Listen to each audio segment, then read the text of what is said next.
who was heading home with his wife, also an officer. The assailant wound up in a scuffle with the husband, and that's when police say the wife pulled her gun and fired. Wow, she might have saved her husband's life. Hours trying to make sense of the scene as the nightly... I'll help you make sense of the scene. You've got criminals who are roaming the streets, who are hopping on board trains, assaulting married couples on their way home. This is terrible. Commuter mayhem swirled around them. Sources say the 32-year-old suspect, who lives in a shelter in Brooklyn, has 5 prior unsealed arrests, mostly for assault and menacing, including one alleged assault just last month. No, that person should be in jail. 5 prior assaults. This is crazy. This person should be behind bars. It's not safe to release them, yet they're out on the streets, and this was number 6. And the investigation does continue. That suspect was hospitalized at Bellevue Hospital with a non-life-threatening injury. The husband, the officer he was scuffling with, suffered a laceration. This is terrible. Did the other officer pull the trigger? She Police had say to. They're investigating whether the suspect had simulated having a weapon. It turned out he was not armed. But he injured the husband. We just heard. This is so crazy. And what's even worse is if these weren't police officers, if this was like a private citizen, the city would crack down on that person. They would be persecuted. Crime is rampant in D.C. It's rampant in our generally blue-run cities. Yes, it is. And they've got to do something about it, and they're never going to win another election. And instead of calling me a dictator, they like to say Trump's a dictator. Trump's a dictator. Well, I had calls from many, many friends, including Democrats. I have a lot of Democrat friends, but they're normal people.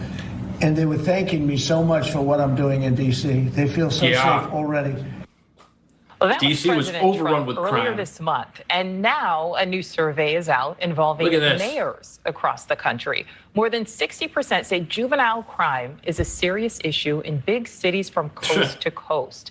The Why is it not 100%? Mayors credit the partnerships they have with various federal agencies, including the ATF, DEA, and FBI, with helping to reduce crime in their cities. However, money is now a major issue. I disagree with people who say funding is the problem. I think empty jails are the problem. A lot of these big cities, like New York especially, we've decriminalized the actions of people under the age of 18. If someone does something and they're under 18 in New York, unless it's really bad, they get released back to their parents. They go to a family court type of situation. There are 0 consequences for youth crime. And you know what that does? That means that between the ages of, let's say, 12 years old and 18 years old, a teenager can have a master's degree in committing felonies without suffering any consequences for their wrongdoing. And then they're 18. What do you think that does to the criminal population in New York? It hardens it and toughens it and gives it more experience than the police who are supposed to arrest these people. It's not talked about yet, but it'll soon come out that he was a CIA informant. He was a CIA informant. He was a CIA. I think he's protecting a lot of other people. He's not protecting himself because there's nothing there, but he's protecting a lot of people. Because Trump's now saying it's a hoax, it's the case like a hoax or something. I mean, come on, you know it's not a hoax. He's been on the plane, many times. It's just he was never on the plane with the kids. I've seen the itineraries and I've interviewed all the victims. There's never been an instance where Trump was on a plane with these kids and a rape occurred. But that can't be said for Clinton. And it can't be said for others. While the Clintons were on the plane, while Bill Clinton was on the plane, there were rapes that occurred. Overheard at Phoenix Airport on September 8th, 2025, a senior Justice Department investigator who personally worked on the Epstein case tells all. Glenn Prager, who has reviewed Epstein itineraries and has interviewed Epstein's victims, drops a bombshell. He says that the DOJ did not want to go after Epstein because he's a CIA asset, that the evidence from his investigation confirms that Bill Clinton was present for alleged rapes on the Lolita Express, and that President Trump was not present for the rapes that Glenn Prager investigated, but that he is protecting a lot of other people that were. How about this whole Epstein thing that's like going on? I worked on that case. I used to interview all the victims. And my picture was 20 to 30 victims in Palm Beach that I was interviewing and dealing with and stuff like that. And then we would go ready to go to trial and and they would flip. Epstein would just pay them off, and they were just like these little kids. You know, they pay off their family. They're all broke kids and poor families, and so you pay them off like anywhere from $150,000 to $500,000, nothing in that guy's world.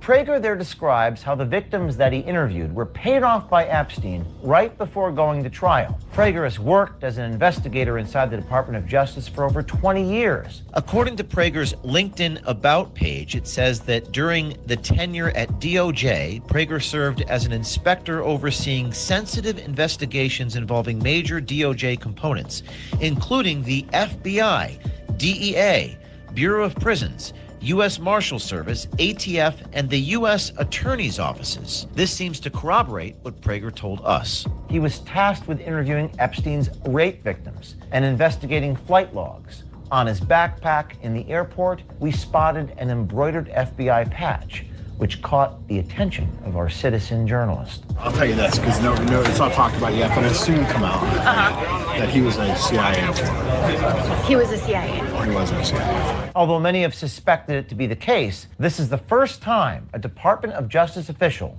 has confirmed that Epstein worked for the CIA and is a foreign asset. So DOJ was settling the case, and they were just letting him, do house arrest and they minimized his arrest.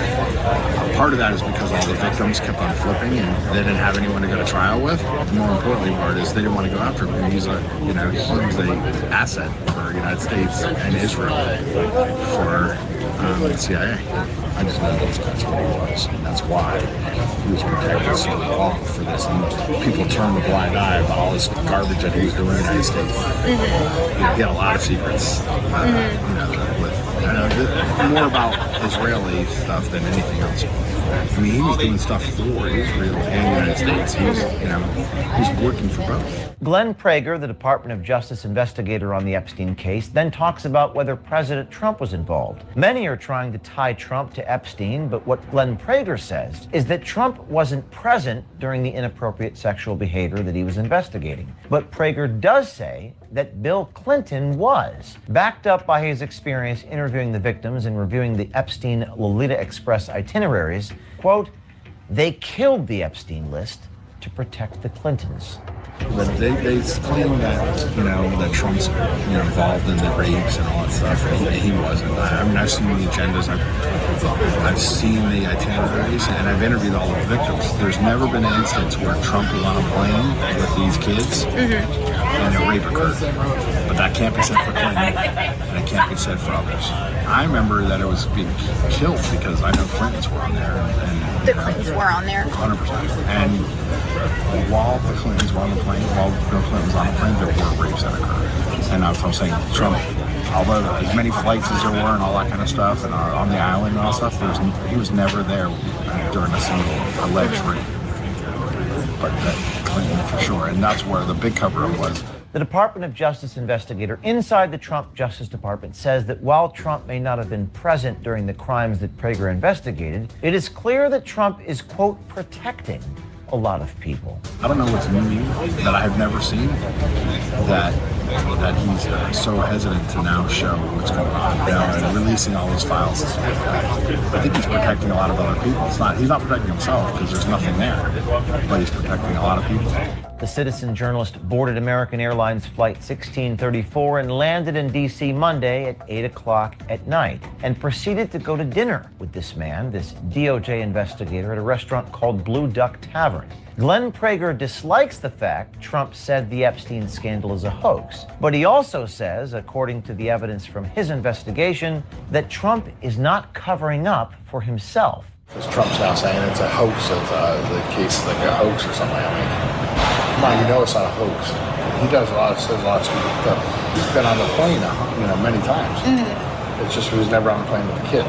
People want to tie it to him and say he's covering up for himself, but he's not. Now, this is a very good thing for President Trump and seemingly exonerates him from many people who claim that he was doing something inappropriate himself. This dinner went on for an hour and 45 minutes as this Department of Justice investigator revealed things to a stranger that the leadership of the FBI and the Department of Justice has not. Prager revealed more information about Trump's hesitation to be fully transparent with the Epstein case, gave us some details about internal gripes against FBI Director Kash Patel from within the FBI, and he detailed a developing feud between Kash Patel and Attorney General Pam Bondi. If you'd like to see more of that conversation in the restaurant, you may subscribe to OMG and find it on our website. Who is like the one name where you're like, oh my God? Here he is. Hey there, is this Glenn? Yes. You work for the Department of Justice, correct? No. You don't work for the Department of Justice. You had a patch on your backpack that said FBI, Federal Bureau of Investigation, in the airport. Yeah. And you talked about how you interviewed the Epstein people, all the Epstein victims. Do you recall that conversation? I didn't. No. I don't know. How can I help you? I wanted to confirm that you, in fact, did work for the department. Hang on with the phone. Let's try calling him again. Glenn? I'm not talking to you. Well, I don't know who you are. I'm not talking to you. You already did speak to my friend. Hey, now stop talking. I don't know who you are. I'm a journalist. I need your help, sir. I'm not talking to you or any journalist about anything. Did you interview the Epstein victims? I can't talk to you. Sir. On the heels of releasing this story, I wanted to emphasize just how touching it was for me to see Erica Kirk stand on stage in front of those 74,000 people in a stadium and say that she forgives the assassin who killed her husband, Charlie Kirk. I actually took this photo standing right in front of her when she did that, and I wept. The people standing next to me also wept. In the couple days that followed since that Sunday, it dawned upon me that equally as important as forgiving those who trespass against us is for those of us, the living, to achieve justice and accountability for the bad actors behind the scenes corrupting this country. We must have a Department of Justice that is actually about justice. If we do not have any accountability for bad actors, good people, even God-fearing people, are going to resort not to forgiveness, but vengeance. We cannot allow that to happen. And the only solution is exposure, journalism, sunlight as the best disinfectant. When the leadership in our government is not coming and transparent about matters they should be. All right, that was James O'Keefe with his own brand of Lysol to kill the germs. And he does it one interview, one hidden camera at a time, it appears. Scott, were you aware of that O'Keefe breaking news from this past week? No, didn't know about that. Didn't know about that. Things get lost in the shuffle. That's why we got to preserve them and put them in the time capsule, because so much has been going on in each news cycle. I think it's discouraging and encouraging at the same time. It's like everyone knows that Trump and Patel and these guys are lying about the Epstein list, but now he's like, here's why they're lying. It's a good reason that they're not being honest with us. Yeah, I mean, it's so on its face criminal that they're covering up for these people, and it's like, if there was, maybe they were saying, look, we can't tell you guys because there's a massive investigation underway right now, and we're about to just, lock everybody up. I'd be like, okay, cool. But they're saying, no, there's nothing here. It's a complete hoax, cover up, nothing to see here. So, but maybe that's the move. Maybe they need to say that there's nothing to see here while they doing the investigation in the background in order to not to spook everybody. And, they don't just start clipping everybody. Like if Trump just said, and I'm just being devil's advocate, if he was like, all right, we're coming after everybody on the list, we're going to have him very soon, then they'd probably take him out too. They'd probably Epstein him too. So maybe, but at the same time, it just feels like a cover up, and that's just disgusting.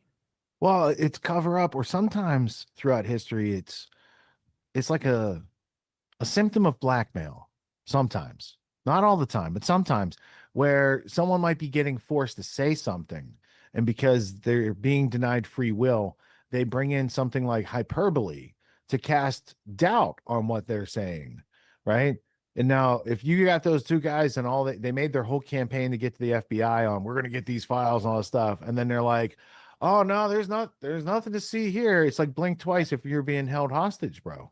Exactly. So sometimes when they tell you things that like are on the face of it just idiotic to believe, it's like maybe it's a call for help. I don't know.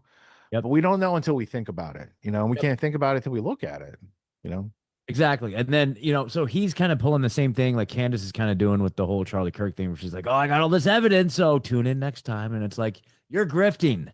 And then at the same time, where James O'Keefe is like, that little cliffhanger where he's like, oh, what's the biggest name on the list? And he's like, oh, it just cuts. Oh, you got to subscribe and pay us money. You're grifting, dude. I don't like that. I really don't like that at all. You're just as bad as Trump. You're covering up for pedophiles and rapists, James O'Keefe, in my opinion. So there you go. Like I'm trying to weigh it out. On a capitalist side of the argument, he has overhead and expenses and things like that, and he needs to incentivize people to get behind the paywall. On the other hand, are we expecting him to do charity on behalf of the United States? Like maybe he should be getting like a reward for catching these people, right? Maybe. Or maybe Scott's right. I don't know. It feels like a grift. Maybe the people in the Rumble chat are right. You know how I feel about James O'Keefe. I've made it very clear on this show. He's a scoundrel. Well, I try to Bohemian Grove, James, and I try to take it like he's a delivery man for something. So I'm going to judge the something and not always the delivery man. Yeah. You know what I'm saying? Message from the messenger. Just trying to be discerning so that my overlapping biases don't afflict my judgments and choices and things like that. That's a very pragmatic approach.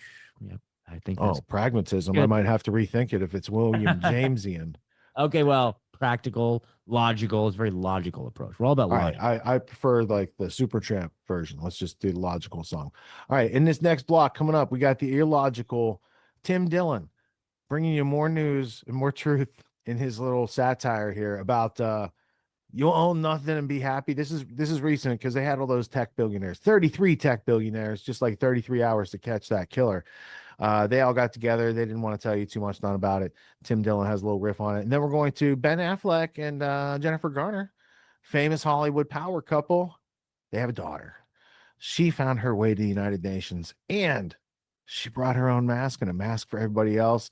And what she had to say was, I think it's a symptom. There's a symptom. There's something going on out there and it's socially catchable. If you run in certain circles, you're going to catch it.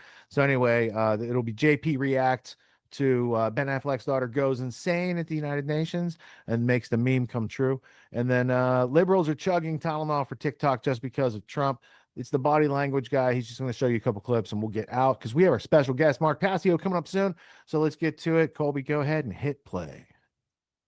When these billionaires are telling you you don't need to own a house, it's not just that they don't think it's a good financial investment.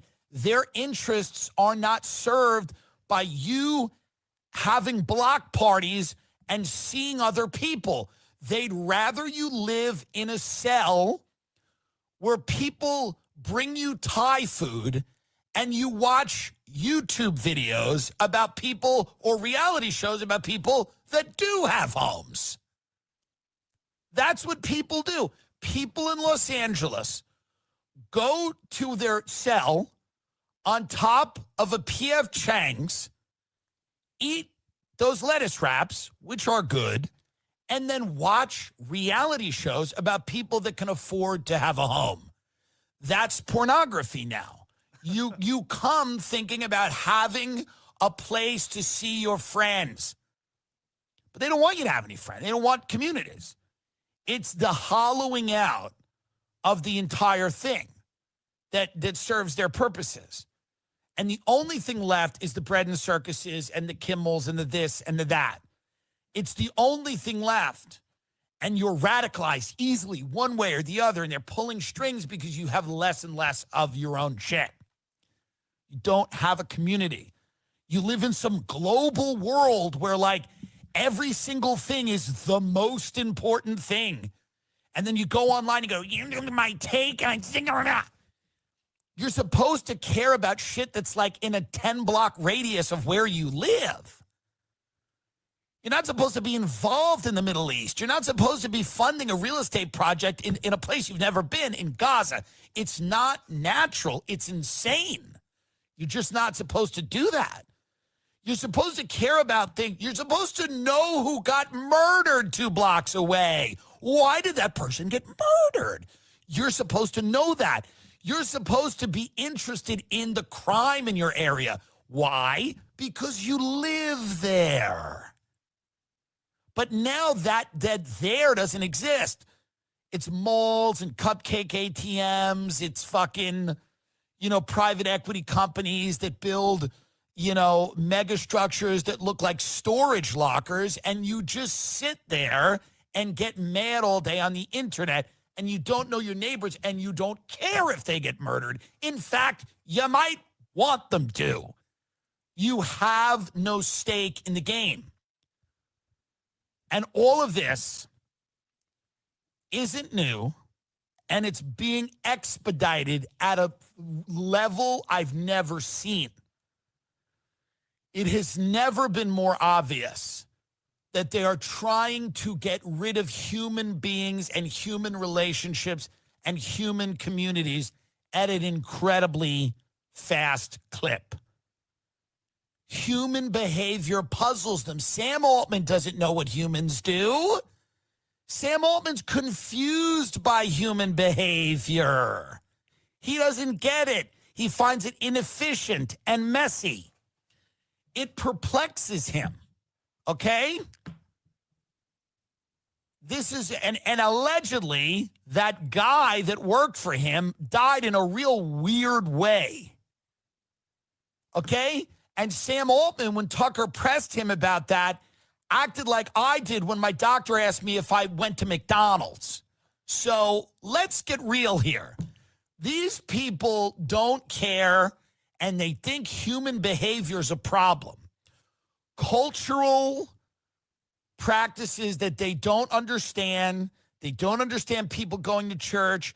They don't understand festivals and fairs. They don't understand people having a community where they exchange goods and services in physical locations. They don't understand people that care. Their job is to make you terrified and broke. They want you on the Citizen app. They don't want another person telling you, hear what happened to Bob? They don't want that interaction happening. They want you on the Citizen app all day, hearing about crime that you don't care about because your communities aren't tight-knit communities where people know and care about each other. They're strange corporate hellscapes filled with like part-time residents, and they've turned every city in this country into a foreign Dubai like Disney Wonderland where people can launder money and then take a bunch of laundered drug money and go buy Labubu smoothies at Erewhon. They don't want anything resembling life. It's obvious they don't want anything resembling human life. You're supposed to just walk around and participate in some viral scam.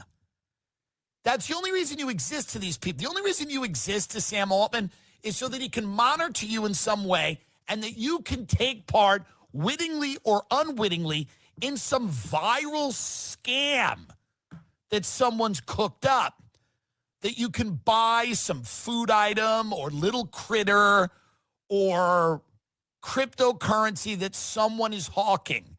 That is the sum total of your humanity to these people. Why buy a house? You don't need a house. What a bad investment. What does that word even mean? Investment? What are you talking? Let's check in with Ben Affleck and Jennifer Garner's daughter, who's screaming at the United Nations demanding mask mandates. And I am furious on their behalf. It is neglect of the highest order to look children in the eyes and say, we knew how to protect you, and we didn't do it. We have access to a technology to prevent airborne disease, something that millions of our ancestors and millions of people around the world today would kill for. She's doing amazing work, and it also begs the question, what happened to her? And why are children of Hollywood elites so insane? Welcome back to the JP Rex channel, my beautiful freedom-loving friend. This is where we call out lies, hypocrisy, corruption, and help spread the light of truth and freedom because truth conquers. Now, why is Ben Affleck and Jennifer Garner's daughter screaming at the United Nations demanding mask mandates? Well, we'll hear from her. It's a really good reason. I'm compelled. I forgot we're in the middle of a pandemic that she's crusading for. And it also begs the question, why are Hollywood children so insane? Like, do they put something in the water? Is it their parents? Is it their parents are involved in a satanic cult and therefore they're the offspring of it? We'll get into that. But first, all over the airwaves, you know, the other day, Trump was at the United Nations shaming them about their climate change narrative, calling it the greatest hoax in the history of the world. That's great.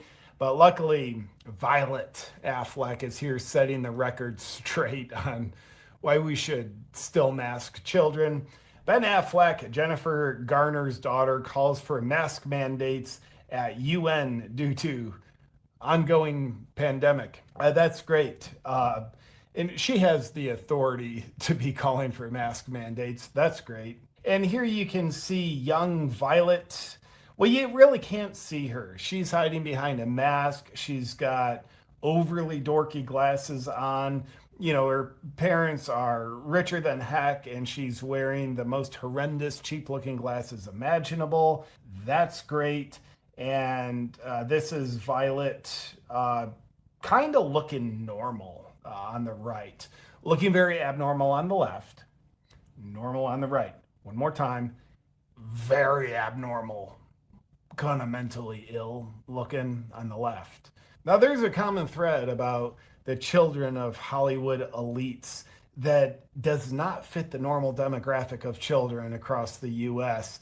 So starting with that, these are from Ollie London on Twitter. These are Ben Affleck and Jennifer Garner's children. One is a COVID mask activist. I don't know, does like the mask industrial complex funder? I'm not sure. Demanding mask mandates be reinstated in 2025.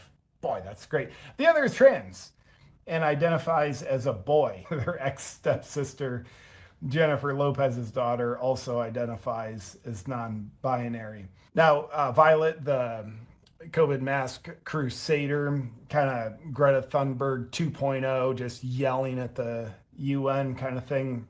I guess technically she's not trans, at least not trans yet. Give it a little bit of time. Definitely will be trans, but apparently not trans yet. But the moral of this story, she's insane. And Ben Affleck and Jennifer Garner's other daughter is trans and identifies as a boy.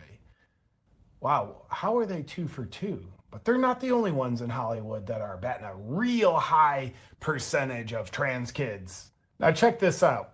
And you can find this information all over the place. Take this with a grain of salt, but it's pretty consistent with what I've seen before.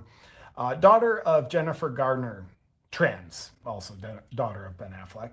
Daughter of Cynthia Nixon, trans. Son of Robert De Niro, trans, and no surprise. Son of Gabriel Union, trans. Son of Naomi Watts, trans. Daughter of Marlon Wayans, trans. Son of Charlize Theron, trans. Daughter of Cher, trans. Son of Jamie Lee Curtis, trans. Daughter of Rosie O'Donnell, non-binary. She escaped good. It could have been worse with Rosie as your dad. Daughter of Jennifer Lopez, non-binary. And here you see Jamie Lee Curtis with presumably her son and whoever these people are. Don't know, don't care. So right now we know there's a big uproar in the CDC. Trump is calling for transparency with big pharma and like their drugs. And the old guard at CDC is on their way out. Everybody's raising a fuss. And that's exactly why I love ground news. They empower you to be informed. Percentage of Hollywood elites and their children being trans, it is remarkably high compared to the everyday citizens' percentage of their children being trans, whatever that is. Mental illness, call it what you might, but there's something going on. And before we get to, what's her name, Violet Affleck, the Masked Crusader, here's my hypothesis on why such a high percentage of Hollywood elites have children that are messed up. Whether they're a mask activist, they're trans, they're non-binary, they're a drug addict, whatever expression their mental disorder is, here's why I think it is. Satan infiltrates them pretty well. There's no question, if you look at the Hollywood industrial complex and just ask yourself, is that run by God or is that run by Satan? Which one's more likely? Well, seems a lot more likely to be run by Satan. Do they instill good morals in movies? No, they don't. Do they instill demoralization, which is the intentional act of destroying morals? Yeah, they do that. They definitely do that. So not only do they, our films, our TV shows, all of our narratives, we're not going to bother instilling good morals. Like, for example, Brave Books does with kids' books, or Gus Plus Us, the kids' TV show, does with their show. They purposely instill good morals. But Hollywood says, yeah, not only we're not going to bother instilling good morals. Ain't our job. Fair enough. But we will purposely instill demoralization. We will purposely destroy morals and glorify that. So if you want to be part of the Hollywood elite club, that's what you're subscribing to. And typically, if you stop subscribing to it, they kick you out. Just ask Kevin Sorbo. So those people that subscribe to, well, let's just call it Satan's ways, the Hollywood elites, they have children. So those children are subscribed to their parents, not through choice, just through birth. Those children are subscribed to their parents, who are subscribed to a satanic cult. So does it make sense why the children on such a demographically unlikely high percentage are messed up? And again, however that messed upness symptomatically expresses itself, whether they say they're trans, they're non-binary, they're a mask activist, they're in drugs, does it make sense why they're so messed up? And if so, what you're about to watch from Violet Affleck will now make sense.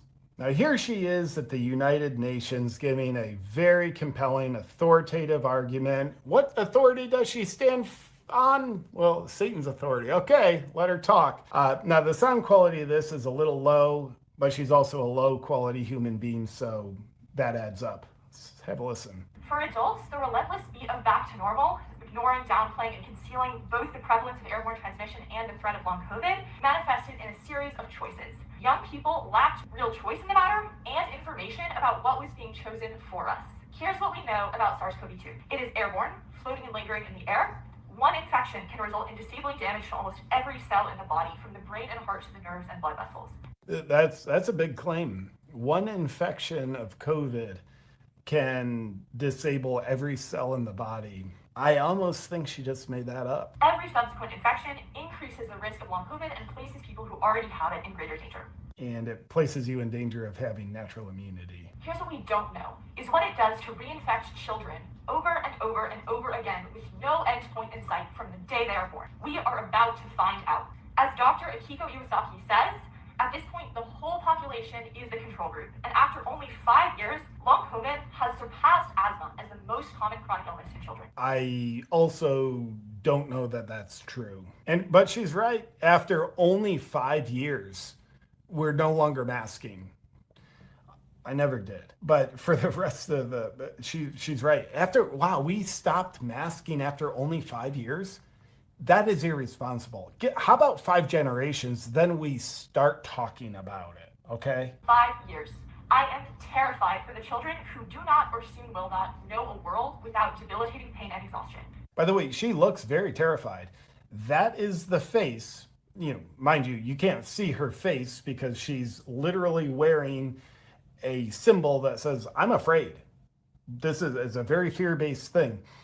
She looks like a very afraid, scared person. Who cannot trust their bodies to play, explore, and imagine, and who will not know the potential of their own minds unfettered by the cognitive damage from a COVID-19 infection. I like that. The cognitive damage of a COVID-19 infection.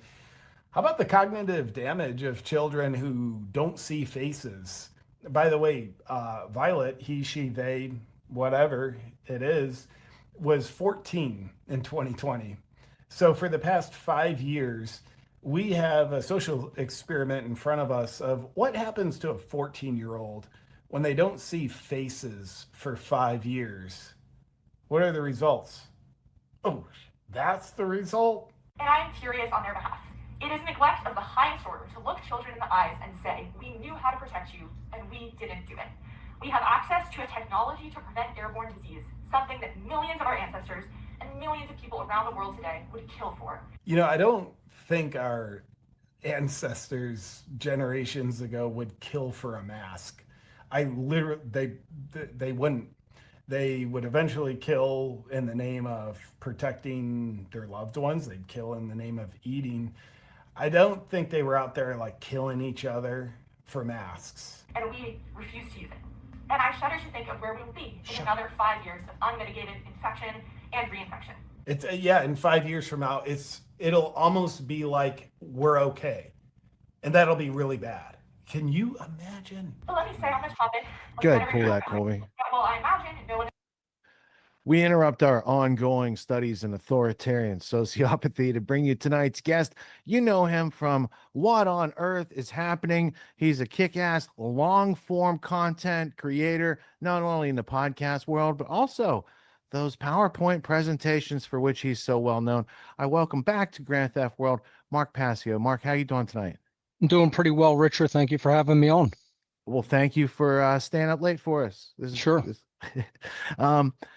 There was some talk about, the tonight's title is something that you have some knowledge in, the apotheosis of Charlie Kirk, the turning into a godlike figure and attributing things that maybe never even happened in that individual's lifetime, but it's going to be known in the future. He's going to be on the money and all this good stuff, but also the authoritarian sociopathy that we were just seeing, like the United Nations in general, and then her talking specifics saying, tensions are high, and it just says to me, mo money, mo problems. It doesn't seem like she's had a lot of benefits. Like the average person probably has a better lifestyle and peace of mind than those celebrity kids that are popping up these days. But do you keep abreast with any of the ongoing current events, or are you just down deep doing research and making presentations? A little bit. I mean, I don't really get into politics and political conspiracy theory much. A lot of people think that that's what I do, but it has very, very little to do with my work.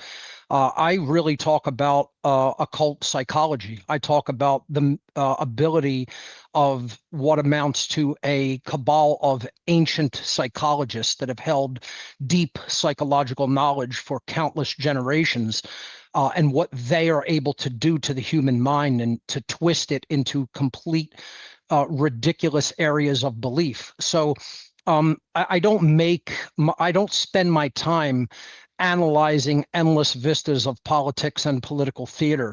So, I commented on a recent interview that I think it's a tragic thing what happened to Charlie Kirk.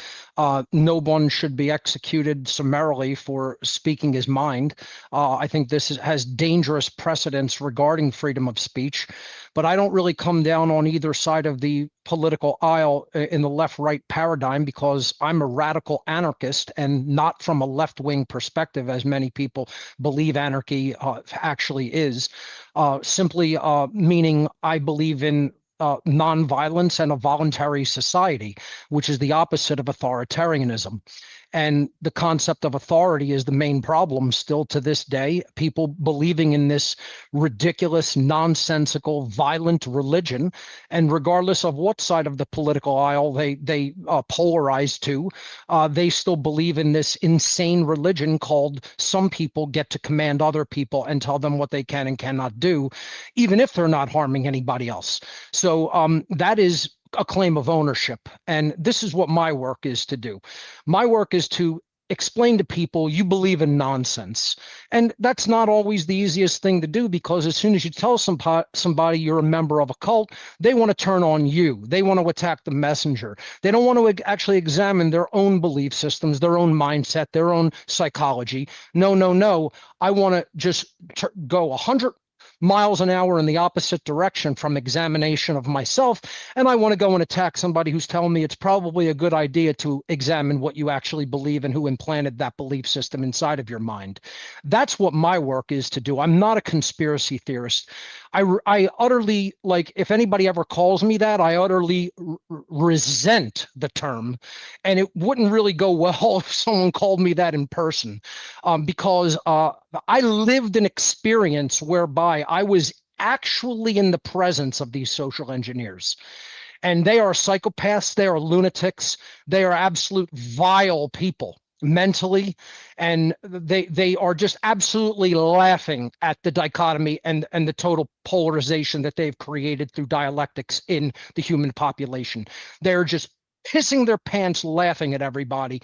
And this is what I've been trying to explain to people. You think the real controllers of the world care whether you're having an argument of the ballistics of the event, or if you're arguing that it was a hologram, or if you're arguing that, you know, he's been taken off to some secure location and he was never shot. It's like, I don't get into these ridiculous theories and debate them. How about asking, what are you doing to morally better yourself? How about asking, what are you doing to help morally better other people? How are you explaining to people the actual objective difference between right behavior and wrong behavior? Are you involved in that educational outreach effort, or are you sitting trying to have debates with people over, you know, the how of some event that we're probably never going to have enough information to analyze, let alone understand exactly what happened? This is not the point. The point is, they're creating a dichotomy and a polarization between two sides to get them to war with each other. If you can't understand the psychological dynamics and implications of that, you're not really an adult human being in the year 2025. And understand this is what all authoritarian figures want to do, because that weakens the people that they enslave, and it sends power up the chain of obedience right to them through their order followers that they're going to command and say, oh, we got to do something to manage all the resultant chaos. People aren't psychologically sophisticated enough to understand these people's operations and modus operandi, because they haven't worked enough upon themselves to gather enough information about the psychological tactics. That's what I explain to people. I explain methodologies of psychological mind control. I explain how all religion is polarization. All religion is teaching people not to be able to truly think. It's teaching them simply to believe in something that is told to them. And that goes for the whole concept of politics, the whole concept of authority, the whole concept of government. Anybody that comes down on any of the sides of any of that is just completely psychologically weak, and they've been completely played by the rulers of the world, by the actual social engineers that are Satanists, that are dark Luciferians, that are absolutely evil psychopaths. And they're laughing at everybody. They're absolutely peeing their pants laughing at how easy it is to manipulate their slaves. And I think the political violence is the eventual admission of their intellectual bankruptcy. But by that time, it's setting precedent for other people to take ill action. And I really want to focus in on what you're talking about in the divide and conquer psychology that the rulers have always used. Like, they even had like Latin phrases, like it goes back into ancient China and the emperors there. Learning, in order to conquer, they must first be divided. And there's been a lot of history of how they do that. And we can see, like, real time right now, they are getting people to, they're getting rid of neutral people that would sit down and ask a question and have a conversation about it. And you're left with the extremes who are willing to take violence on both sides, right? You got the formation recently of, what is it? The John Brown Gun Club. And they, you know, there are sparks being thrown all over dry pine needles. And it's like, they're trying to make a fire. How do we tamp it down and get people to put some space between their stimulus and reaction and get some thoughtful responses out? Well, to go to one of the points that you first made there, I don't recall the Latin off the top of my head, but it's a phrase that was used in the ancient Latin world, and it goes something to the effect of, let he who would be deceived be deceived. And what that means is if you're stupid enough to fall for a scam, you deserve to be scammed. And this is what the psychological rulers of our planet, this has always been their mindset. If we can pull the wool over your eyes and you're stupid enough to fall for it, then you don't really deserve any respect or common decency shown to you because you're a stupid person.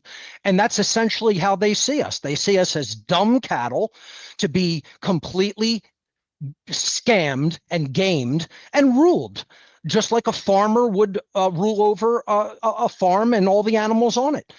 And this is the whole point, is what I'm trying to explain to people is, if you're not bettering yourself, see, there's four essential or primary destroyers of consciousness. And this goes back to my earliest work when I first came out publicly almost 2 decades ago. And started speaking on this after I left the cult. After I actually left the social engineering cult that is actually running this whole farm called Earth, and developed a conscience, or at least my conscience broke away from the limitations that it was under, and I finally said, no, I can't do this anymore, and I'm going to become a whistleblower. If people want to apply a term to me and what I do, don't apply the term conspiracy theorist. I don't deal in theories. I'm a whistleblower. That's what I am. I was in the cult, and now I'm whistleblowing about what the cult does.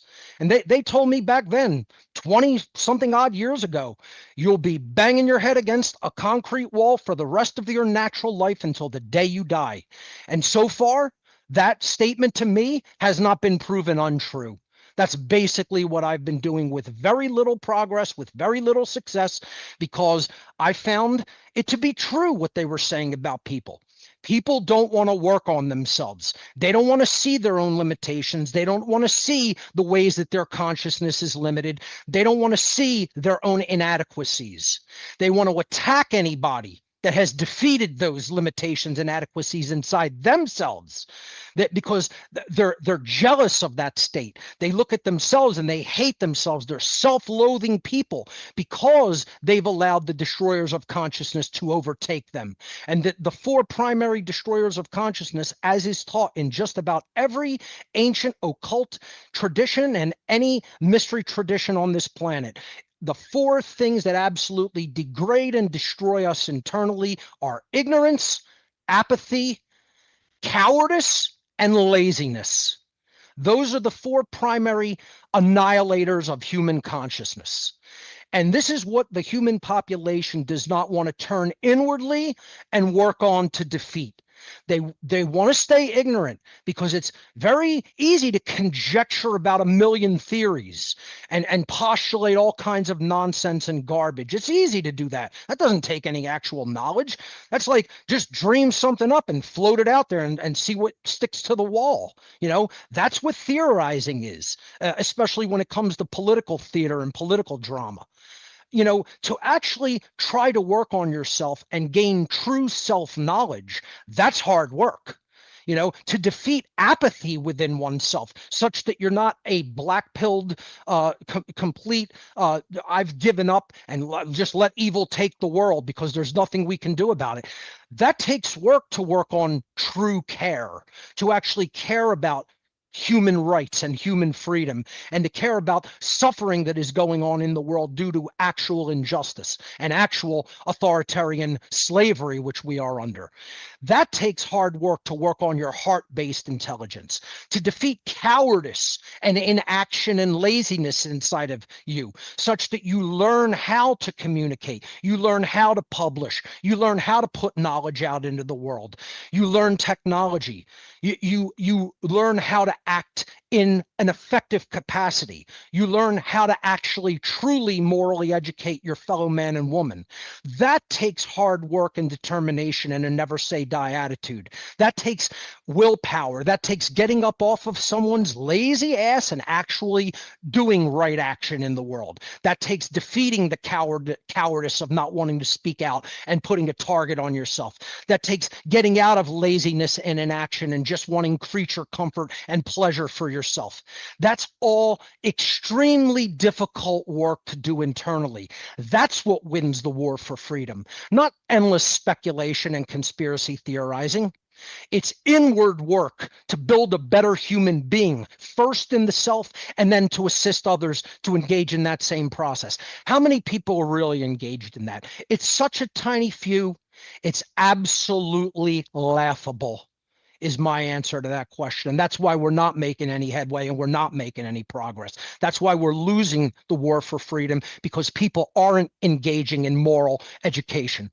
All they want to do is spout their opinion endlessly instead of actually turning inward, looking at the limitations and inadequacies in the self and healing those things, turning inward and healing past trauma so that you're just not somebody that just wants to blurt out everything about, oh, I'll say the first thing that comes to my mind because I want to be heard and I want to be recognized. You know, this is not about that. This is about building a world that is based in freedom because we're bettering the humans that comprise the world. There's a law in the universe, natural law, however you want to break it down, ultimately is saying one thing to the people of the universe, to anywhere you live in the 3D universe. And here it is, ladies and gentlemen, freedom is reserved for good people. In order to be free, you must be good. And that means, do you understand true morality? And what are you doing to spread true morality? That's the questions that need to be asked inwardly of ourselves. And my question to everybody out in the listening audience is, and viewing audience is, how many people are actually engaged in that work instead of endlessly speculating, analyzing politics, conspiracy theorizing? You know, you're describing the patterns on the furniture of a sinking ship. That's what people in the freedom movement are doing these days. That ain't going to get you anywhere. It ain't going to get you to safety. It certainly ain't going to get you to salvation.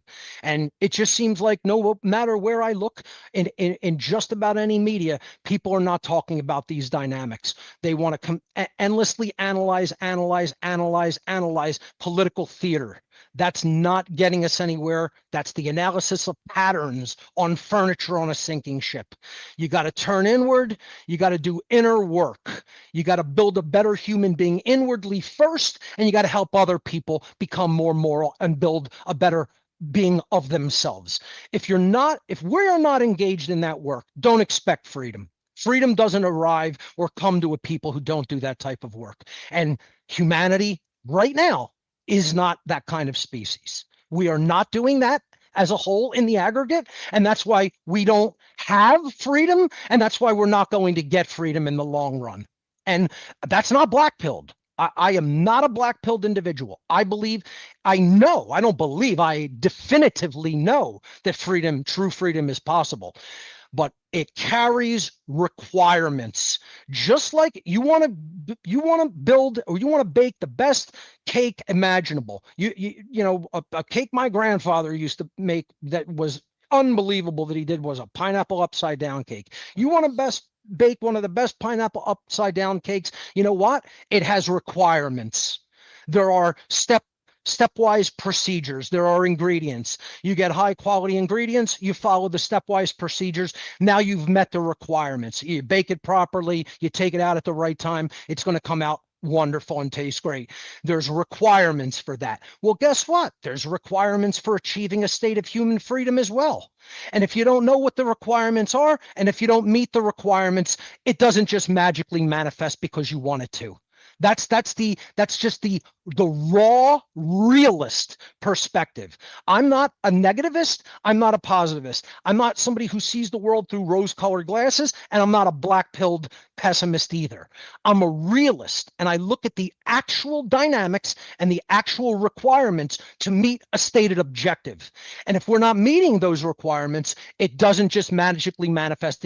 A hand from above just doesn't come down and say, here, let me give you what you want just because you had good intentions. That's not how reality and the laws of nature work, unfortunately. I've got a theory that Yeah. I'm hoping that you could I just want to hear your thoughts on this. So nice to meet you, Mark. My name's Scott.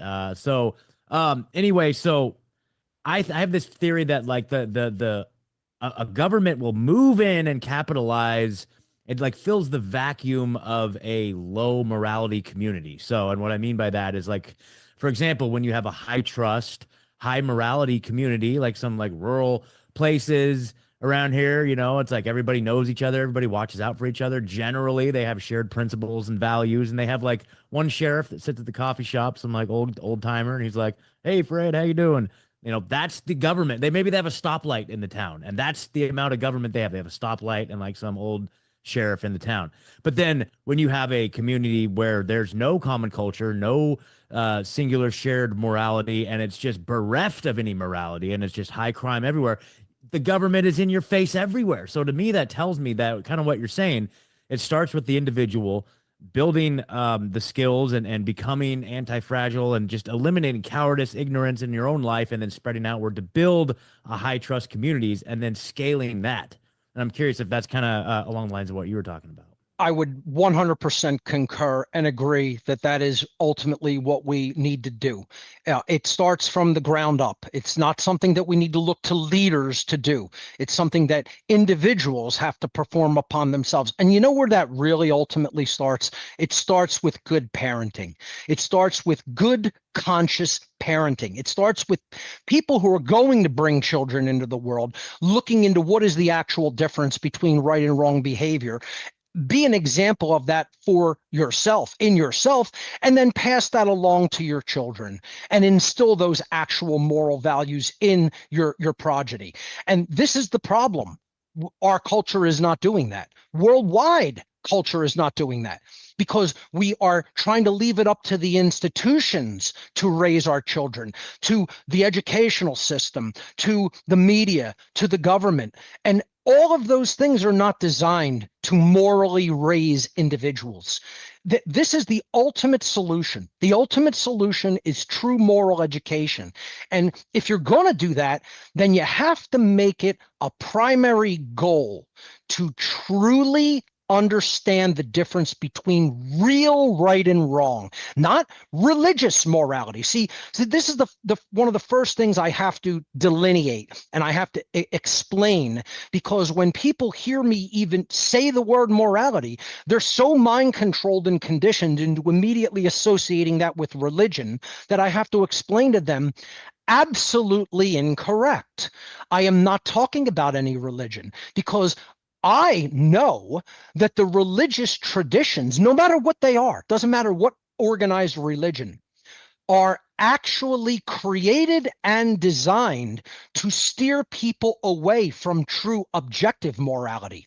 This is what the controllers of this planet set up as a system of confusion and deceit to get people not to understand what objective morality is. And so their behavior can never really come into true compliance with objective morality. That's what the controllers want. They want a million different competing systems. This is a system of dialectics, okay? It's basically setting up a complete system of moral confusion. That is what all religion is. And it doesn't matter, again, when I say the word religion, I'm not just talking about traditional cultural religions like Christianity, Judaism, Islam, Hinduism, etc. Although they are contained within that phrase, it also means all wrong systems of thinking, all wrong systems of thought that are absolutely morally incorrect and untrue. The love of money and comfort is a religion. The worship of authority is a religion. The belief in authority is a religion. The belief that government has any moral moral legitimacy itself is a religion. Anything that you put 100% faith into and you believe axiomatically without actual logic and proof constitutes a religion. So I don't say the phrase, the term religion, just meaning traditional, regional, cultural, religious beliefs like the major world religions. I mean it as any state of consciousness, any belief system, I should say, that tries to put your consciousness into a state of limitation and confusion. And that is what all religious morality is. They all claim different things are moral and different things are immoral. So how could any of them be true? They're all conflicting belief systems regarding what objective morality is. And it's all nonsense. All of it comes down to this is just what people made up. You can definitively recognize what true objective morality is if you actually understand natural law and what are rights because they are behaviors that do not initiate harm upon others, and what behaviors are wrongdoings or transgressions against natural law rights because they actually do initiate harm upon other people. Measurable, demonstrable harm, the diminishing of a being in some capacity, not hurting someone's feelings, but actually taking something from them, diminishing the person in some respect, whether it has to do with life, rights, or property in some form. And all the wrongdoings that can be listed under natural law are in one form or another, a form of theft, a form of taking something that doesn't belong to you to take from another. So again, you could look at religious systems of morality, which are there to sow the seeds of confusion and to lead people away from objective morality. And you look at something like the 7 deadly sins of the Catholic belief system. Let's look at. I always bring this up as an example. They say that the sins, the biggest sins that you could commit in this religion are pride, gluttony, sloth, lust, anger, jealousy, and greed. And none of these are a behavior. Everything I just said there is not a behavior. They're either internal states of emotion or they are states of engaging in something too much. They are a form of indulgence. Self-indulgence. So not one of those 7 things, pride, gluttony, sloth, lust, anger, jealousy, and greed, is a behavior that is actually done to another individual, another being, not to the self, to another being, because that's what moral harm, immoral behavior, harm against another being is the initiation of violence upon them or theft upon their being or their property in some form. So look at the actual real transgressions against natural law, the real immoral behaviors, which is what we should be teaching everybody and teaching our children. These are the behaviors we should not ever engage in, no matter what we're offered, no matter how much we're paid, no matter how big of a paycheck, no matter what we're promised. You don't do these behaviors: murder, assault, rape, theft, trespass, coercion, and deception, all forms of theft. So, and all direct behaviors that you do against another being, upon another being. Murder, the theft of life without right. Not killing in self-defense. Murder is the theft of life without the right to do so. Assault, theft of bodily well-being, an individual's property, health in their body. Rape, theft of freedom to sexually associate with whom you will. That's coercion, that's violence, that's the theft of sexual association through someone's free will. Theft, stealing physical property, trespass, taking someone's security in their living space or in their property, coercion, taking someone's free will without right. That's what all government is. It's coercion and duress. It's the theft of someone else's free will through the belief that some people are authorities that get to command and other people are slaves that have to obey. That's coercion. That's the destruction of free will, the greatest gift of the universe. And deception. You're stealing someone's ability to make an informed choice through accurate information by willfully sowing disinformation and lies. And that's what the deceivers do. That's what the media does. That's what the social engineers do, to throw us off course and not get us to understand the actual keys to human freedom. It all comes down to one law. As morality increases, freedom increases. As morality declines, freedom declines. Freedom and morality are directly proportional in any given society in the aggregate. That's it. That's what natural law is. And until humanity understands that and spreads that knowledge, expect slavery. Nothing else can result under universal natural law. It's an impossibility to achieve freedom in that state of ignorance of true morality. I've laid it out there in the quickest nutshell that I can for people. If people want to ignore that, they ignore it at their own peril and at their own slavery, because that's what's going to result. And it already has resulted. It's just going to continue to get worse and worse and worse and worse and worse until we get out of the whole political drama, political theater drama, and start talking about actual objective morality and teaching that to our young and spreading that to as many people within the sound of our voice. The only message that I have for humanity is expect more slavery. That's what's coming. You did a wonderful job of being the brevity and succinctness. Over the years, you're able to condense it down and not lose the power, the meaning. But if I want to play it back, it's like the way you just explained it is, it's so simple. And it's almost as if they make the law artificially complex so that people can't understand it or follow it. Yep. And then, the way you explained it, there would be no market for lawyers. Nope. Right. So there's that part. And then the next part is government schooling is the religion of government. That's where people are learning all the morals and dogma of that system, that it's okay to pay, I vote, I pay some taxes, they send some bombs, they kill some people who had nothing to do with anything. For the most part, that's gone on in the 21st century. So now from that resulting corruption of schooling and the corruption of education to indoctrinate people into this belief system, then they become apathetic, ignorant, like your whole list, right? And then it jumps over to them and their behavior. Now they can superficially judge things from afar with their superpowers of ignorance. They never need to get in and actually try hard or develop themselves or practice to achieve competence and proficiency, because they could just know from looking at this, here's a snapshot of someone doing something. They're like, oh, they can judge it from afar. So there's rewards for those epitomes of ignorance that tie back to your comments on social media and current events. There's a lot of people that don't even know how to think, and then they're just like, imagine this. And there's other people who don't know how to dismiss that as arbitrary and move on, and they all get caught up. And then there's people like us who are seeing that whole traffic jam as we're moving on the country roads, making progress every day. So going back to your not black pill perspective, but too few people have learned these teachings, right? Yes. I look at it like exponential function. So at the beginning, it looks like there's nothing going on, but at some point there's going to be a critical mass, because people are noticing all sorts of stuff all over the place these days, especially since COVID. A lot of people they woke up for no reason. They don't even know why they're red pilled, but they're just skeptical. Whereas in the past, it was like the Cassandra complex of you're knowing the future and no one believes it and you can't really do much about it. And you don't want to go join the bad guys who profit from it.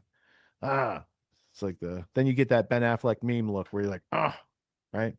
But the civil war that they're trying to drum up, the psychological pressures and triggers that they're waging on both sides to make them think that they're right and they have the right to go commit violence on the other side, which is the epitome of not freedom. It's unbelievable. Yeah. How many people can easily be whipped into a political frenzy and furor because they've identified with political belief systems. See, all government is there to do is demoralize people. It's there to make you an obedient slave. That's it. That's all it wants. It wants compliance and obedience, and it wants demoralization. And literally, demoralization means making you a less moral person. It's not just about morale as far as how you feel, whether you feel good or not. It's the demoralization as far as your morals are concerned, because it wants you to accept something that it's completely on its face immoral, which is the claim of ownership. That's slavery. See, authority is the claim that you own another being. And anybody that says that that's not true is just completely, absolutely incorrect. If I have an authority over another being, that means they don't have free will, that their behavior must comply with my will. So their will is completely owned and controlled by me if I'm claiming authority over them. Any entity that claims authority over another being is claiming ownership over another being because they're saying, I'm in control of your free will and your behavior. How can anybody claim that government is in slavery? There are people, see, it rewards the incompetent, it rewards the stupid, it rewards the lazy, and it punishes people who are actually contributing something and building anything and creating anything, because it says all of the fruits of your labor, or not all of them, but the percentage of the fruits of your labor that we say we are going to confiscate and take for our use, you have to turn over to us. You have to comply with that command and turn that over to us. There are people who are actually productive human beings making enough that the government says, I'm going to come in and take half or over half of what you have produced and created. If that's not the definition of slavery, then I don't know what is. You see, the question that people have to ask is, if 100% of the confiscation of the fruit of your labor constitutes slavery, what number can the confiscation of labor percentage-wise be lowered to that no longer constitutes that behavior as slavery? And if you're being honest with yourself, if you're not a liar, if you're not an immoral liar, then you would realize there's no such thing as a percentage that taxation can be lowered to become moral magically. That's only done in the gymnastics of a sick brain. That's the only place that that could be done and say, yeah, we can lower it to this amount and then it's moral. No, you can't. You're just lying to yourself. See, this is the kind of stuff that I explain to people. This is what you have to do. You have to look at yourself in a mirror, and you have to commit to not lying to yourself like an immoral piece of trash does. Because that's what immoral trash does. They just keep lying to themselves. They keep lying to everybody else. They scam other people, and they even scam themselves because they're actually not even telling themselves the truth because they're self-loathing. This is what all government does. Government is a religion. The belief in authority is a religion. Politics is a religion. The worship of money is a religion. See, this is the thing, is everybody's identified. They're identified with a system, with a belief system, with an institution. That's what religion is. Identification with the non-natural, with constructs that only exist in a diseased mind. That's what all religion is. And people will just cling to it like a maggot to dead flesh because they don't know anything else, and they're too cowardly to step away and out into the wilderness of thinking for oneself. That's what it all comes down to. This is what I teach. This is why I deplore the label conspiracy theorist. Just everybody out there, don't ever apply that label to me. Go apply it to some sacks of garbage that want to engage in conspiracy theorizing. I am a moral teacher of humanity, a teacher of morality to the completely degraded species called human beings, trying to rebuild them into moral individuals. That's what I do. I don't conspiracy theorize. Okay? So, and again, I'm a whistleblower for the satanic elite because I was involved with them in my youth. I got involved. They wanted to groom me to make me one of their social engineers at some point. I saw what they were doing to enslave, and I said, no, I'm out. And people say, oh, you can't leave once you get involved. You don't know what you're talking about.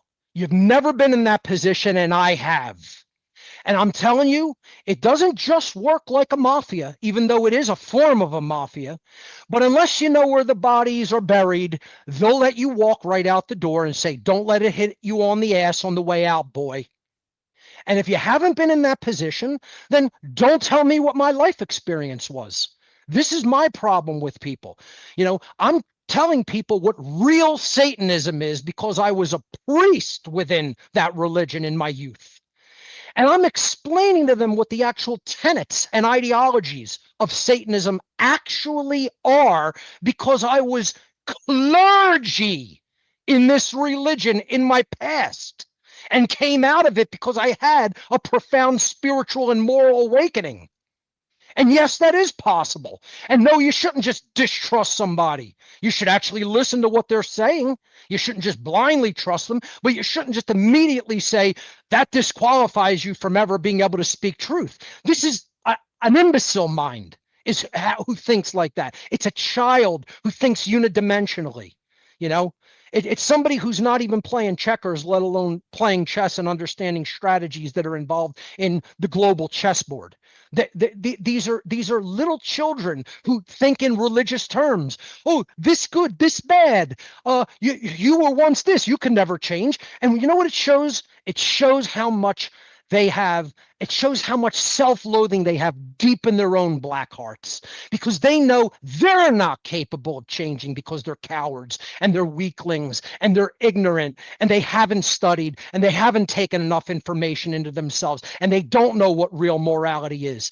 Essentially, it's trash looking inside themselves and saying, I know I can't change, so nobody's capable of changing. Well, that's where you're wrong. All the black-pilled, black-hearted souls out there who just want to say, no, nobody's capable of changing. You have no idea what you're talking about.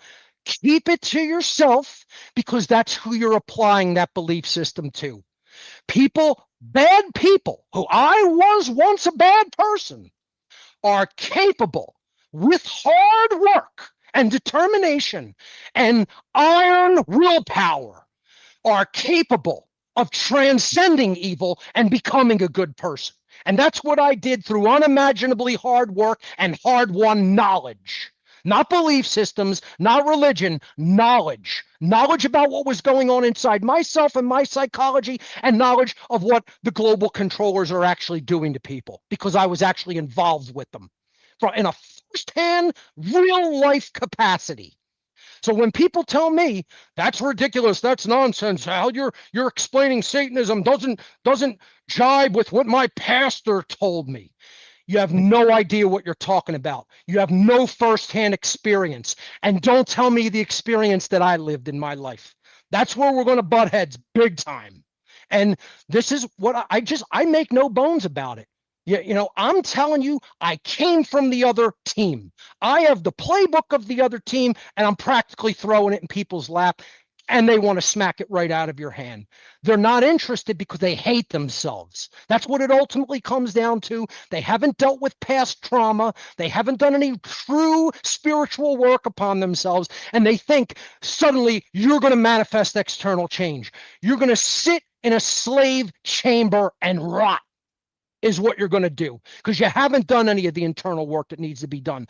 And if you hear the anger in my voice, if you hear the frustration in my voice, you should realize that's the proper emotional response, because there are good people in this world, and they're being enslaved by the idiots of it. They're being enslaved by the people that don't want to look inward and don't want to change themselves and don't want to help others to change. All they want to do is spew nonsense because they want attention. I'm not talking about any of that stuff. I'm talking about the real hard spiritual work that goes on inside of an individual. And a pissant amount of humanity is doing any part of that work. What do we do? Post-traumatic growth. What do we do with all the immoral scum criminals that aren't willing to change, that have no interest in changing? Can't we just deploy the National Guard to the city to take care of them? I don't believe that's the responsibility of any government agency, because I don't believe government should exist at all. It's the responsibility of the people to clean that mess up, because who created it? The people created it. They created the mess by not morally raising their damn children. And then you want to cry to an external entity to come in and sweep the mess up that we made? If someone spills a bunch of garbage all over my kitchen floor, I'm going to tell them to clean it up, because they made the mess. They're responsible for it. They should clean it up. It shouldn't be left to somebody else to clean up. This is the situation that we are in, and people believe the most ridiculous, nonsensical answers are the solutions.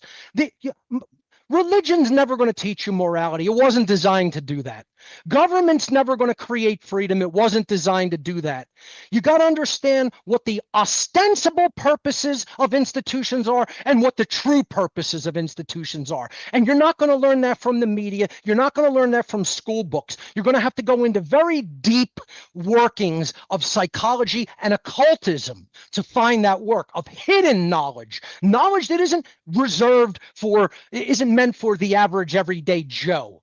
It's people who did the deep psychological work as a labor of love and then published it for other people to find, that are truly driven to find that knowledge. And once again, if I say the word occult and it frightens you, you're a child.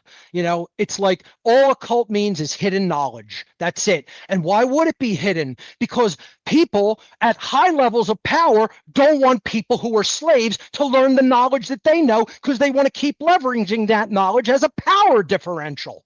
And the people who believe in all the nonsense of what the institutions are designed to do. You believe the media is telling you the truth. You believe the government's there to protect your rights. You believe the pharmaceutical cartels care about your damn health. You believe the educational system cares about your edification and education. You're out of your mind. You're out of your gourd.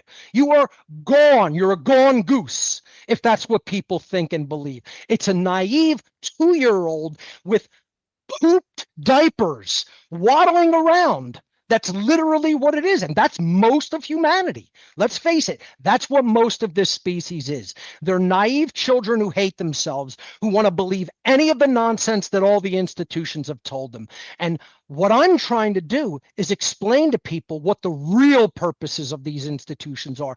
Government's there to strip you of your rights and make you an obedient slave. The pharmaceutical cartels want you sick. The medical industry want you sick so they can keep making endless profit off your illness. They're not trying to cure disease. I worked in a medical establishment.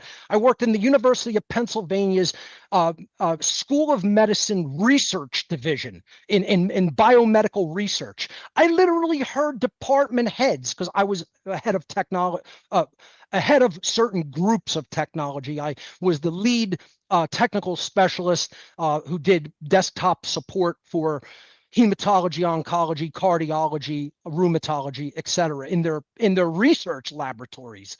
So I have a background in that as well, in technology, in working inside the medical field, hearing what doctors and researchers were saying. They were openly saying, we don't look for cures. We're not here to cure anything. We're looking for treatments that can be sold to people. They were just blatantly saying it out in the open. These people don't care about you. Government doesn't care about you. It's there to control you. The educational system is not there to make you smart. It's there to make you dumb, so you can't actually engage in true critical thinking and logic through the trivium. They don't want to teach you the trivium method of grammar, logic, and rhetoric, of gathering information in an eclectic capacity so you can pour through it over many, many, many man-hours of time and then come to a logical understanding through logical transforms and weeding out logical inconsistencies so that you could truly understand what the data set means and then act upon it rightly by disseminating what it actually means to other people. They don't want you engaged in that process. That's why the trivium was stripped from the educational model. And people don't even know this. They don't know it because they're dumb, naive children who haven't grown up, who haven't worked upon themselves, who have not worked on their internal traumas, who have not really truly gotten rid of their self-loathing. And that's why they want to stay slaves and stay in religious thought. It's people who hate themselves, who somehow believe the sick notion that the universe was created to torture us. I accept that there's a creator. I don't accept it. I know it. Factually, the universe is not some clockwork dead mechanism of matter. If you believe that, I got a couple of bridges in New York City to sell you. This is all dynamically, intelligently driven by an absolutely, completely unimaginably powerful force. And I'm not here to tell you what that is. I'm not here to push religion on somebody. I'm here to tell you that it structured all of the order and laws of the universe. That's what I know it did. And we're governed by those laws. We're not exempt from them behaviorally. They not only govern the laws of matter, they govern the laws of behavior. That's why if you behave one way, you get enslaved. If you keep condoning for immorality, you get enslaved. That's what humanity has done. We've behaved immorally and we've condoned immoral behavior. You know what happens to a species that does that in the aggregate over thousands of years? Slavery. That's where we're at. If you want to get out of that, you got to change the behavior, because then the natural law gives you the opposite result. It's so simple, it's almost stupid that this would have to be explained. And this is what the actual laws of the Creator are, not what nonsensical religion tells you not to eat meat on this day of the week and do this and that, whatever. Wear these kind of clothes here, but not here. And it's just nonsense. And people can't see it as nonsense because they're so indoctrinated into it by their parents, by their family, by their teachers, by their clergy. It's just dumb people perpetuating stupidity instead of actually learning what the laws of the Creator actually are. This is why I'm angry. This is why I'm frustrated. I don't enjoy this. This is not what I want to do. I want to live my life in freedom and have a decent time while I'm in a fucking body. Pardon my language. That's what I want for myself, and that's what I want for everybody else. It's very simple. I don't want self-inflicted suffering perpetuated constantly in our species. There's a way to do that. There's an answer. There's a way out. You got to think differently. You got to stop believing in total crap that's been fed to us. And we put it up on a pedestal like we put our parents up on a pedestal. So many people, their parents have completely screwed them up, taught them totally immoral things. And, oh, they're such good people. I put them up on a pedestal. I practically worship them. It's like, why do people do that just because you're biologically related? And I'm not knocking the family or the family system. I think that has to be strong, but it's got to be based in true morality and truth. The whole point is, how many people's parents screwed them up by telling them things that further traumatized them, that they told them, oh, this isn't for you. You're not here to do great things. You're here to be mediocre. You're here to go do manual labor. You're not that smart. You're not that talented. Don't try to aim too high. That parents teach people to miss the target all the time, to not even set the bar high and aim for a worthy pursuit or cause. And then we want to say, oh, we should just put them up on a pedestal because we're biologically related to them. This is nonsense. This is how all the nonsense gets perpetuated and the trauma gets perpetuated. The trauma cycle gets perpetuated down to the next generation after generation after generation. We got to break that cycle of abuse and ignorance and laziness and cowardice. And that's carried on by the family system. Absolutely. It's carried on by religion. It's carried on by educational systems. It's carried on by all the institutions. All of the institutions are fraudulent. Not some of them, all of them. All of them. And people have to stop identifying with them. They have to stop their personal ego identification with those entities and institutions. And that's why we're not freeing ourselves, because people are latched onto those things. And when you latch onto what's incorrect, see, this is why right, correct leads to right morally. Wrong, incorrect leads to wrong behavior. It's not an accident that we use those words for different concepts. You're right. Well, you're correct. You did what was right. You did what was moral. You're wrong. You're incorrect. You just did what was wrong, what was immoral. There's no accident that those words are the same, because what is correct leads to what is morally right, and what is incorrect leads to what is morally wrong.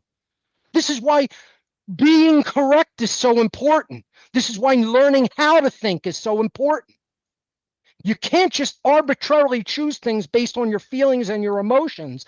You have to be able to think logically and know how to go about truth discovery through the trivia methodology. And that's why they've removed it from the education system, to keep people dumb so that they can enslave them. I don't know what else I can even really say if people don't get what I've talked about. If you can't really comprehend what I've talked about, people just need to really look inward and look in a damn mirror and ask the question, what the hell is wrong with you? Not me, not Mark Passio. Mark Passio's fine. Mark Passio, as a former Satanist who came out of it and actually became a moral person and desisted in his former evil ways, I'm going to be fine. You don't need to worry about me. People need to look in the mirror and worry about themselves. You got to get that URL too to go along with what on earth is happening. Get what the hell is wrong with you.com. Yeah, exactly. Redirect. I thought you were going to tell them to get markpassiosfine.com. That's a good one too. Mark, you speak with great parrhesia, and it's welcome, and I can tell you care. And we've addressed those who won't get it. Let's talk to those who do get it. When are you hosting How to Be the True Media? When are you doing the solutions part of it? And also, side question, have you ever done like stand-up? Because you are so close to having like a Carlin-esque stand-up act, because you have enough knowledge to make fun of the stuff, and that's all that's necessary. Richard, this is why I love you, because I mean, I would have loved to do other things with my existence. Comedy might have been one of them. I joke around with people, but like, I loved watching like old painting shows, right? Like after pro wrestling on Saturday afternoon, like watching painting with Bob Ross or whatever. For sure, dude. Yeah. I had the paint set and all. I wanted to become an artist, and maybe I could have if I really developed those skills. That never materialized. I always say this isn't Bob Ross style, but this nice. is. I try to get it on. It's Picasso during his blue period. See, that's another thing, Richard. You never cease to amaze me with your talent, man. You're a man of many talents. I'll tell you. I heard you sing at Porkfest. Damn, man. I mean, you were singing some Doors songs. It was like you got a hell of a voice. I just learned that last summer. For 51 years, I was scared to be in That's karaoke. Unbelievable. Position. It would have been like one of my worst fears. There was a time, not like probably 18 months ago, you could have said, "Hey, $10,000 for charity. We want you to sing karaoke," and I'd be like, "I'm not even going to try. I know I can't do it." Well, I was highly impressed, I got to say. Well, thank you. That's very kind of you. And I was more of an artist of the painting variety before I started getting into like all this history and reading. And it's like I could learn about the people trying to take away our freedom forever, or I could, follow my passions as an artist. I like to think that these shows each week are my form of like practical conceptual art, because I'm bringing the history all together and doing it live. This is absolutely a form of artistic creation, no question about it. So, I liked sports. I played baseball and football when I was young, not the greatest at them, but appreciated them. And I got very good at bowling, with very little practice. It just came naturally to me. I just got really good at it. Like I got to like throwing like in the 260s at some point. Wow. I threw it. My high game is a 265. I mean, that's like with very little practice. And I'm not saying that to brag. Like I just never was like, I'm going to become a bowler and go to the lanes every day. That's like going with friends once a week, going outside and like lighting up some cannabis and going onto the lanes and like just having fun, so imagine if I took it seriously, probably could have been a great. There's many things I would have liked to have done. When you're in those modalities, when you're doing that thing, you feel freedom, because that's what I feel from the karaoke. You get in the zone for a couple minutes. Yeah, you get in that. All right, so how to be the true media? Are you teaching it again this year? Yeah, regarding solutions, once you understand what the real solution is, which is true morality, which is true objective morality, and understanding how natural law works to bring us the results and the consequences of our free will behavioral decisions, you have to communicate that to other people. So what I teach is the technology of how that is done. You want to become a podcaster, you want to make videos and documentaries, you want to publish books. Like I'm going to show you in this tech seminar from the very beginning of how to use an operating system all the way through to how to build a website. So this is what I do. It's called howtobecomethitruemedia.com, because we need truth tellers in the new media, right? We don't have to just be the new media. We have to be the true media, the truth telling media. And this course runs 23 weeks in succession, 1 day a week, 1 night a week. And it's held on Telegram. And I basically teach this course over a 6-month period from January through June every year. You can check it out, howtobecomethitruemedia.com. In addition to that, I'm going to be hosting a seminar on internal work, the spiritual work that actually has to be done to change ourselves inwardly, not looking at the external, dynamics. I do that through whatonearthishappening.com. I explain to people what's really going on in the world, the methodologies of control that are being employed against us, talk about some of the occult factors and, ideologies that are out there, teach true positive occultism, what I refer to as the body of knowledge known as the light occult knowledge, which is how natural law actually functions in our lives. What we have to do to actually change ourselves if we want to see change manifested in the outer world around us. So this seminar is called Mark Passio's Shadow Work Seminar. And it is not, if you've heard this term before, if you're expecting it to be anything like New Age variants of so-called shadow work, it is absolutely not that. This is very deep, hard questions that we must pose to ourselves and then work through how we have already been, how we have been conditioned, what we have been taught that is false and untrue, and what you got to say to yourself to get your mind right, to recondition and reprogram the subconscious. And then what do you have to do to actually get involved and take right real world action? That's the seminar coming up in November 22nd of this year, which is, I guess, less than 2 months away now. And enrollment is still open. You can enroll at whatonearthishappening.com. It's called Mark Passio's Shadow Work Seminar. This is probably going to be the most profound internal spiritual presentation that I have ever delivered. You were there and filmed and edited my natural law seminar, which is considered my magnum opus. That's considered the best body of work that I have ever produced. And it is the most important body of work. And I thank you for being there and doing that work to help me assist getting that out to the public, Richard. This is going to be a lot different because it's really going to be about the individual and how they must look at themselves inwardly in order to change into the kind of person they have to become to really be a champion of true freedom. So it's going to be some difficult work for a lot of people engaging it. And once again, I just have to state emphatically, it is not New Age shadow work. This is real occult shadow work that I will be teaching and showing a methodology for. Well, Mark, you've been an evangelist for freedom over the years, and I consider you a fellow abolitionist of the 21st century variety. I think you're a whistleblowing warrior, not a conspiracy theorist.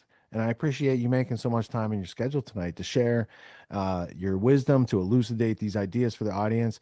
And I know a lot of our audience was shaking their head the whole time, agreeing with you and not saying, I don't get what he's talking about. So excellent. Richard, thank you so much. I consider you a highly respected peer. I love what you do. Please continue. And thank you for all of your efforts, my friend. Well, thank you. And we'll talk to each other soon. Hopefully we'll do another in real life event. We'll have an occasion to get together. Look forward to it. All right. See you soon, Mark. Peace. Take care.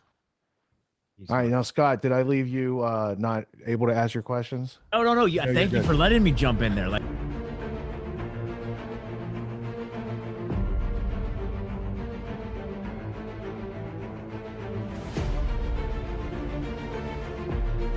What if the biggest obstacle to freedom is the darkness you've been avoiding within yourself? On Saturday, November 22nd, 2025, Mark Passio of What on Earth is Happening will deliver his all-new Shadow Work Seminar. This will be a live, all-day, online event hosted on the Telegram platform from 10 a.m. to 10 p.m. Eastern U.S. time. In this intensive seminar, Mark will explain the critical importance of shadow work and why it is so desperately needed in the lives of those in the pro-freedom community. For the first time ever, Mark will reveal his very own personal method of shadow work, taking his guests on a deep dive into the difficult but necessary process of personal spiritual exploration and self-actualization. For those wishing to go deeper into the inner work that is required for true freedom, this seminar is one that you will not want to miss. Enrollment is now open, but space is limited. So, if you're ready to stop avoiding and start transforming, join Mark Passio's Shadow Work Seminar by visiting whatonearthishappening.com.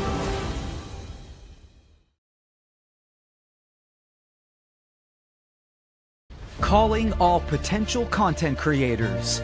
Do you want to teach natural law and objective morality to assist in the great work of ending human slavery? Mark Passio from whatonearthishappening.com is inviting you to join How to Become the True Media, an intensive 23-week online technology skill-sharing seminar. This year, How to Become the True Media is moving to the first half of the year, January through June. Classes will be held every Monday night from 8 to 11 p.m. Eastern U.S. time. Join the seminar and gain the skills to morally educate the masses of humanity. Enrollment opens October 1st and closes on New Year's Day. To enroll, visit howtobecomethetruemedia.com. Answer the call and start doing the great work today.